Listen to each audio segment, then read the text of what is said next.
सोलापुरात आमदार गोपीचंद पडळकर यांच्या कार्यकर्त्याचं अपहरण झालेलं आहे। काही महिन्यांपूर्वी झालेल्या मारहाणीचा बदला घेण्यासाठी अपहरण करून हा हत्येचा प्रयत्न केला गेलाय।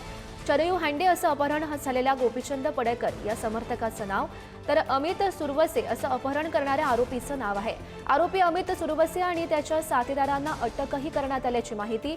या धक्कादायक प्रकरणात पोलिसांनी आरोपी अमित सुरवसेसह अन्य 6 आरोपींवर हत्येच्या उद्देशानं अपहरण केल्याप्रकरणी गुन्हा नोंदवलाय।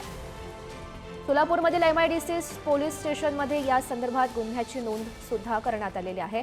आणि या संदर्भात अधिकची माहिती जाणून घेऊयात। आमचे प्रतिनिधी अनिकेत गायकवाड आपल्यासोबत आहेत। अनिकेत, काय नेमका हा प्रकार आहे आणि पोलिसांकडून काय अधिकची अपडेट्स या संदर्भातली?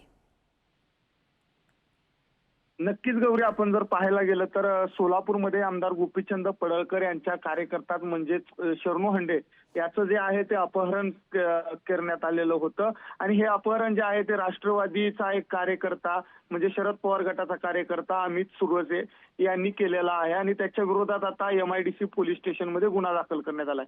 खरं तर याची पार्श्वभूमी म्हणजे 3 वर्षापूर्वी गोपीचंद पडळकर जेव्हा घोंगडी बैठक घेण्यासाठी सोलापूरमध्ये आले होते, तेव्हा अमित सुरवसे जो राष्ट्रवादीचा कार्यकर्ता आहे त्यांनी त्यांच्या गाडीवरती दगडफेक केली होती। आणि त्याचा राग जो आहे तो शरणू हंडेच्या मनात कायमच होता। त्यामुळेच 2 महिन्यापूर्वी शरणू हंडेने अमित सुरवसेला मारहाण केली होती। त्याचा राग आता अमित सुरवसेला आला आणि अमित सुरवसेने त्याचं अपहरण केलं। त्यामुळं भाजप आणि राष्ट्रवादीचा म्हणजेच गोपीचंद पडळकर समर्थक शरणू हंडे असेल आणि राष्ट्रवादी समर्थक अमित सुरवसे असेल, या दोन्ही कार्यकर्त्यांमध्ये हे वारंवार वाद जे आहेत ते सुरू आहेत। आणि त्याचेच पडसाद म्हणून आज त्याचे अमित सुरवसेने जे आहे ते गोपीचंद पडळकर यांचा कार्यकर्ता शरणू हंडे याचं अपहरण करून मारहाण केल्याचा गुन्हा जो आहे आता MIDC पोलीस स्टेशनमध्ये दाखल करण्यात आलेला आहे। खरं तर या प्रकरणामध्ये अजून 6 आरोपींवर हत्येच्या उद्देशाने अपहरण केल्याचा गुन्हा। खरं तर पोलीस नेमकी काय कारवाई करतात या सगळ्या आरोपींवर हे बघणं महत्त्वाचं ठरेल। धन्यवाद दिलेल्या सविस्तर माहितीसाठी।